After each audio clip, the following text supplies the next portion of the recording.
parents, relatives, community members of Zamorano Fine Arts Academy.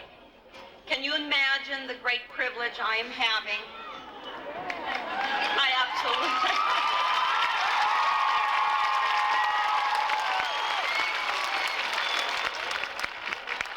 It is my honor to be able to welcome President Clinton, Mrs. Clinton, Secretary Riley, Congressman Filner, and Lynn Shane. It's a delight to have them here, and we are especially honored to take part in this special occasion, the signing of the Gold 2000 Educate America Act. How appropriate to have it at a school setting. And how proud I am that all of us are being able to take part in this memorable experience that we will treasure for many years to come. It gives me great pleasure to introduce to you Mrs. Hillary Rodham Clinton, whom is someone I know my staff and I have talked about, read about, someone we admire and respect, someone who we are very proud of for her decisiveness, for her organization, and for all the good that she is doing for not just women, but mankind. It gives me great pleasure to introduce to you Mrs. Clinton.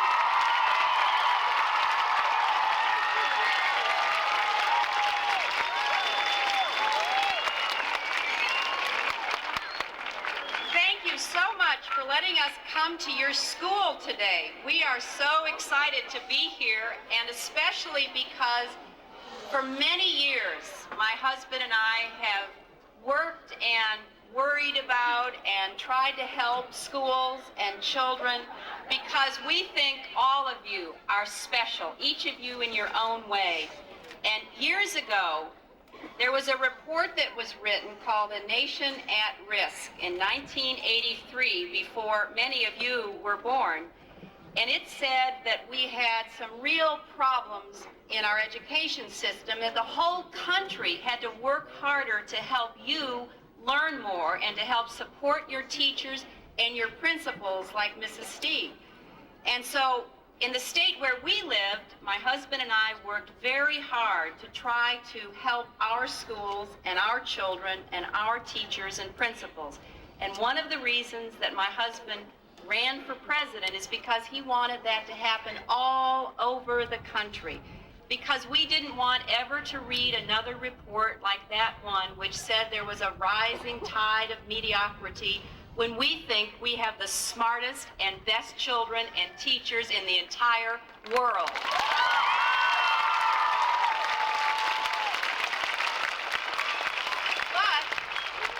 But what we hadn't had were some standards that everybody knew we were going to meet because we could do it. You know, if you go out and play a game, if you go play football or you go play basketball, you have rules and standards and you've got to really work hard to meet them. Well, that's what we wanted for our schools. And so today, when the president signs this bill, America will have high standards that will guarantee each one of you a world-class education. And that is what we want for all of our children, because we think every child can learn and that every child can make a contribution and be a good citizen. And one of the people that we worked with all those years during the 1980s as we worried about and worked about education was a governor of another small southern state who also cared very deeply about his children and what was happening to them. And I want to introduce someone who has worked hard for more than a decade as a governor and as a private citizen to help establish these high standards, and who now, I think, is the finest Secretary of Education we have ever had, Secretary Dick Riley.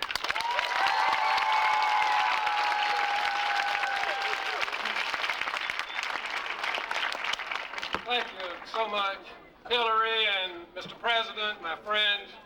It's certainly a pleasure for me to be here and participate in this event at this fine school and fine staff and faculty and fine group of students and parents and friends. This is a historic occasion, the President signing into law Goals 2000 Educate America Act. Today, and you all are here, America as a nation is getting serious about education. Goals 2000 represents the culmination of years of hard work by many individuals committed to turning around and rebuilding this nation's fortunes in education, to creating a comprehensive approach to education that will improve learning at every single level, early childhood all the way to and through adulthood. It's a law that will help to ensure that every student can learn to high standards and every student can receive a challenging world-class education. When Mary Vicavaris, the 1989 National Teacher of the Year, was asked if she thought the standards were too high, she replied, "Not too high for a great nation." I'll tell you, Goals 2000 is truly another nail in the coffin of the legislative gridlock that has existed until this administration came to office.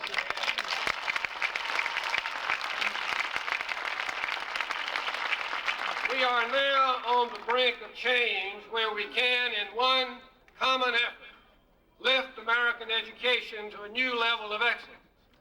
To do this, we must make new connections between parents and their children, connections between schools and new models of excellence, between our schools and the larger community, between children and learning. Mr. President, this law has been a long time coming, and you have been there every step of the way. You were committed to reforming your state schools when you were governor of Arkansas, and you were there in Charlottesville as the leader of the National Governors Association, working with President Bush to create the national education goals which we turn into law and public policy today. You were there aggressively working with the members of Congress in a bipartisan way to get this bill passed. And you're here now placing your signature with this group of young people and teachers and parents to sign this completed document and end this process. Bill Clinton, the candidate, you see, campaigned as an education reformer. Bill Clinton, the president, today is an education reformer.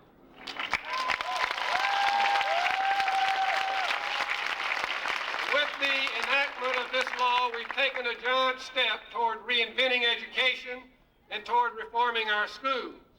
Last year, Congress approved the President's proposal for national service and also approved our efforts to create a new direct lending program to make higher education more affordable. Today, the President will sign the Goals 2000 legislation, which includes two other acts, the Safe Schools Act, which will, for the first time, the federal government will be committed to working to end violence in our schools. Also attached to Goals 2000 is the reauthorization and the reform of our important Office of Education, Research, and Improvement. In the months ahead, Congress will approve reauthorization of the Elementary and Secondary Education Act, complete work on the President's School to Work initiative, provide new funding for drug-free schools, and take up reauthorization of the very important Individuals with Disabilities Education Act. And Goals 2000 then provides a framework into which these laws will fit. It will encourage and challenge local communities to use their own ingenuity and their own creativity and all the teachers and principals, creating new and improved methods of teaching and learning. It will help to generate enthusiasm in the schools in the states throughout this nation. It will create and expand thousands and thousands of community-based reform efforts, each working for the betterment of our educational system, allowing every school and every student to be the very best they can be. I've traveled all around this nation, visiting schools like this one, meeting with parents, teachers, students. I've had the opportunity to see many models of excellence. And I know, Mr. President, that you have seen them as well. Strong teams of principals and parents and teachers working together. After-school programs that make a great difference. Grandparents working in schools, helping children to read and understand real literature. Teams of teachers redesigning their math programs to meet the new tough math standards. Junior high students using algebra and second language and art as if they were second nature. Tech prep students learning physics through hands-on experiences in school-to-work programs. And this is what Goals 2000 will help bring about and expand in every school, in every classroom. Take these good ideas to scale throughout this country. And it'll allow us to encourage local school reform without getting in the way of many of the good things that certain schools are doing right now, so that every child can indeed receive a world-class education and learn to high standards. Some people say that high standards are not for all children. They say we can't expect very much from them. And I tell them that the surest, the fastest way to create an angry, violent 19-year-old dropout is to give that person a watered-down curriculum from first grade on. That doesn't work. By doing that, we are simply telling these children that they aren't good enough, and why should they even try? I'll tell you, if we aim high, young people of this country will stretch their minds. These children will stretch their minds and make the effort. All children can learn to high standards. Now, I'm sure that President Clinton will thank many who've been responsible for the passage of this bill. Let me say thanks to the broad business education parent coalition that was so important in getting legislation passed, my hardworking staff at the Department of Education. While we're talking about commitment of excellence, though, and to getting to this point in education reform, let me say how critical it is that we have a leader. You need a leader for an important function of this kind. One who understands and appreciates the importance of education to our future. The links between education, high standards, equality, health care, safety, jobs for the people of our nation.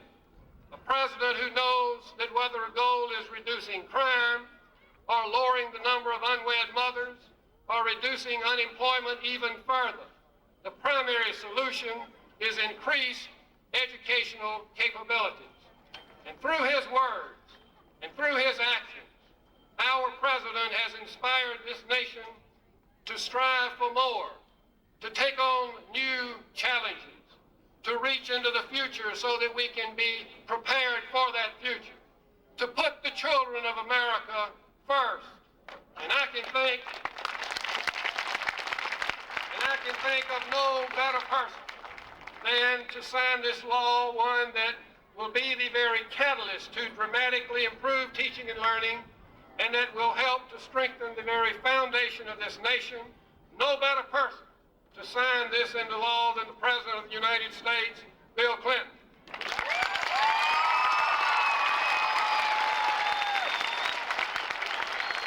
Thank you. Thank you so much.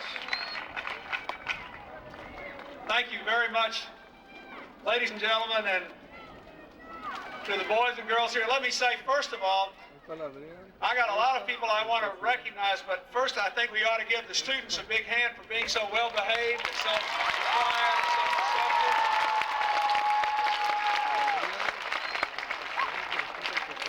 I know that a lot of you may not understand everything that's being said here today, but it's all being said for your future. And the people who came here today came because they care about your future. I want to recognize, in addition to Congresswoman Lynn Shank and Congressman Bob Filner, who are here with me today, and I thank them for coming. They're up here. They voted for the bill. If they hadn't, it wouldn't have passed. I want to thank your mayor, Susan Golding, for being here, your superintendent of schools, Dr. Bertha Pendleton, John DeBeck, the president of the San Diego School Board, Mary Bergen, representing the California Federation of Teachers, Dr. Lois Tinson, representing the California Teachers Association, Ken Melly, the Associate Director of the National Education Association. Sandy McBriar, who's the Teacher of the Year in California. I think you're here somewhere. Stand up. Give her a hand.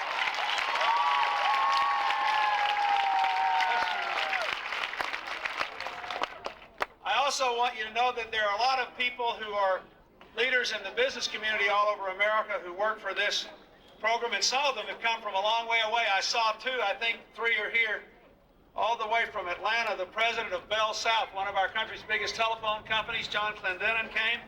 And I saw the chief executive officer of the Boeing Corporation, our nation's biggest exporter, Mr. Frank Schranz, is here.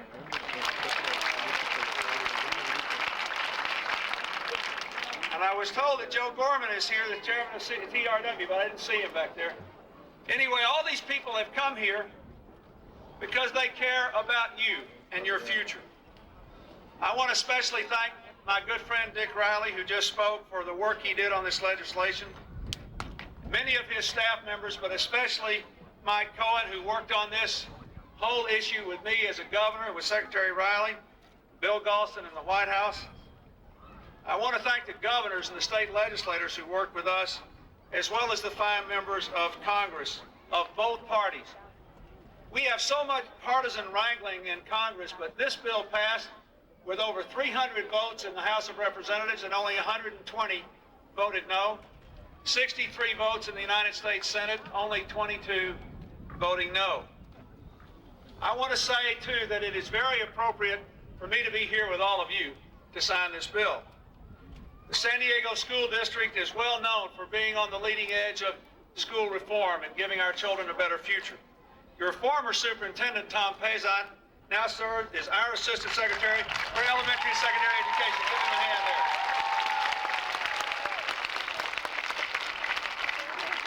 And I know Bertha Pendleton is continuing his outstanding work. I also want to say a special word of thanks to your principal, Dr. Gene Stieg.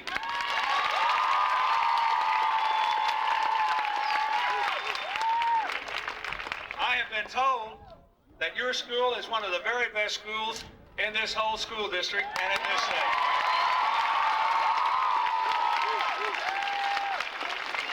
And I want to thank you for striving to achieve excellence in every area with a student body that is very diverse, racially and ethnically and economically. You look like America will look in the 21st century, and we have to win with you.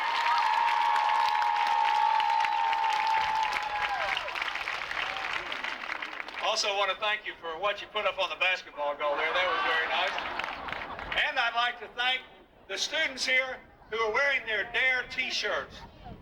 All of you. I love the DARE program, and I'm glad you're active in it and support it. Let me tell you why this bill is important to the future of the young people here today, and those like you all across America. You know you're growing up into a world that is increasingly smaller, where people are connected financially and by communications networks that were unheard of when I was your age. The average young person will change work 7 or 8 times in a lifetime. The only real ticket to these kids' future is good jobs that come from good skills, learning a lot in school, and being able to learn for a lifetime.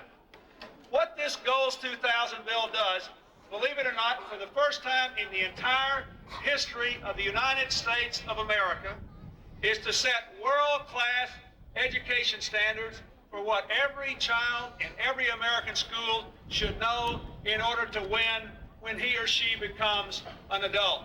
We have never done it before. We are going to do it now because of this bill.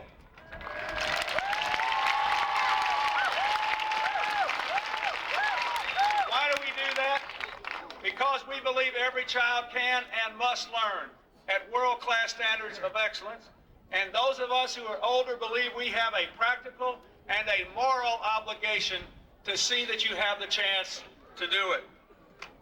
This Goals 2000 legislation sets into law the national education goals that, as Secretary Riley said, I worked very hard to write back in 1989.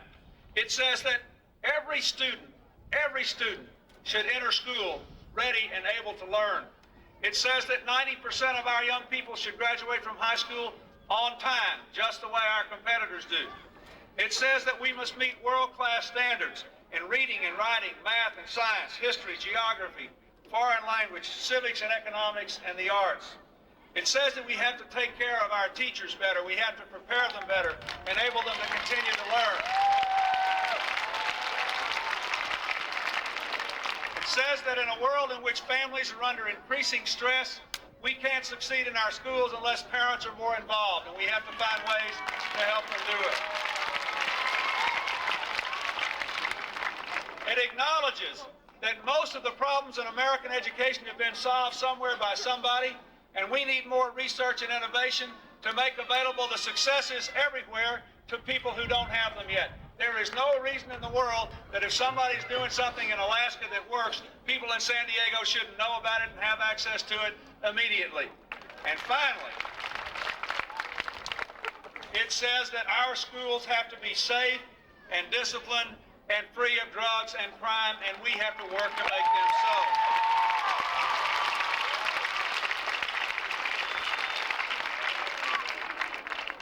Besides these academic standards, this bill will set national skill standards to ensure that our workers are better trained for the high-skill, high-wage jobs we want for America and better able to compete in the world. This bill provides funds, modest amounts this year, much more in the years to come. Funds to make our schools safer and freer of crime and drugs. Funds for those who need them most. It provides funds to support the innovations of local communities. I am proud of the fact that this bill contains not one single mandate or order to any state or any local school district. Instead, it sets standards. It says we know you want to meet them, and we are prepared to help you if you will be innovative and try some new things and make them work. We recognize, I guess I spent more time in schools than any person who was ever elected president. That makes it sound like I didn't pass from grade to grade, but what I mean by that is I've spent a lot of time visiting schools and listening to teachers and watching teaching take place, and I know that learning does not occur in Washington, D.C., it does not occur in Sacramento, or even here at the local school board office. The magic of education occurs in the classroom, supported by whatever happens in the home. That's where it happens.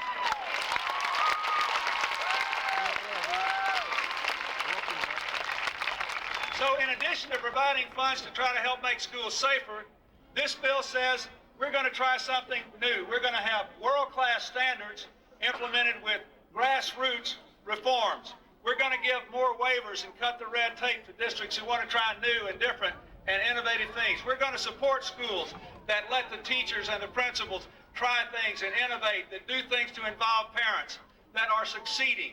We're going to encourage people to experiment with new and different things all across this country.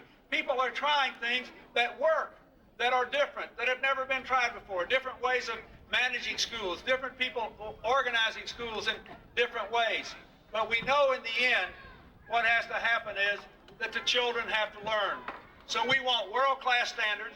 We want a way of measuring whether the children learn them or not. And then we want to say to people all across the country, here are the standards. Here's how we'll know whether you're making it or not. Now you figure out how to do it. Use your mind, use your energy, and we will support you. We'll try to make your schools safe havens if you will take the leadership to do it, and we'll try to encourage all your best ideas, all your energy.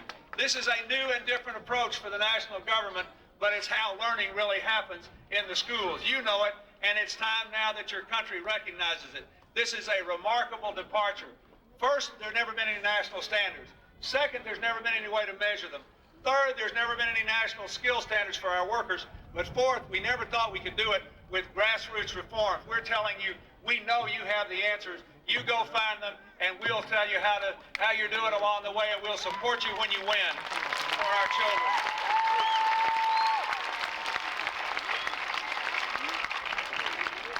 Ladies and gentlemen, this is just the beginning of this process. Are you rolling? It will only work if year in and year out the Congress continues to support the effort. Only work if we continue to provide good preschool opportunities until every child is in a good Head Start program or another program like it. It will only work when we provide an opportunity for every child who doesn't go to college to get the kind of skills training they need. Every child who wants to go to college will never have to worry about how to pay for it again, and every adult will have the opportunity to get lifetime training. That's what we have to do. But this is the beginning. It is the foundation. And as the Secretary said, today we can say America is serious about education, America cares about the future of every child, and America will lead the world in the 21st century because we're going to make sure you will be there on the front lines, living up to the fullest of your God-given capacities. Thank you all very much. God bless you all.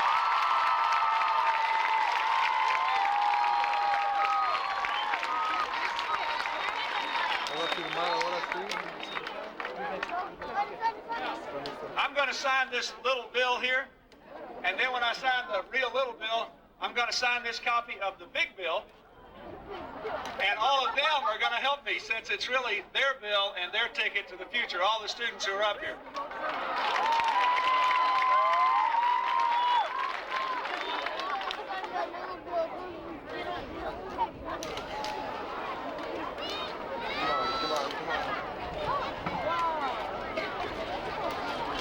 Está firmando ya las fotos. Presidente, ya te va a acabar la edición. No tarda mucho. Se trata de minutos o segundos para acabar la película. Esperamos que no. Presidente, Estados Unidos tomando para la educación de los alumnos. Apenas ayer supieron, confirmaron que iba a venir el presidente, no se había confirmado. Habían 3 días aquí íbamos los investigadores, el equipo de seguridad, estudiando la escuela, finalmente lo confirmaron ayer después de las 6, 8 de la noche. Hoy en la mañana y pudo llegar al público. Now I'm going to sign this bill, and then the other students are going to help me. And then I'm going to go out, Hillary and I, and Secretary Riley, we're going to go out and shake hands with some of the students and say hi to them. So I want to say again, this is the best behaved bunch of young people I've ever seen. Let's give them another round of applause.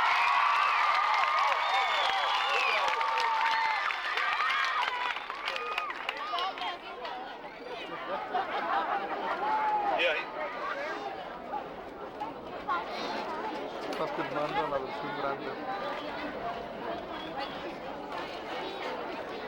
See, I have to sign my full proper name on these bills. So you guys sign it now. Go on.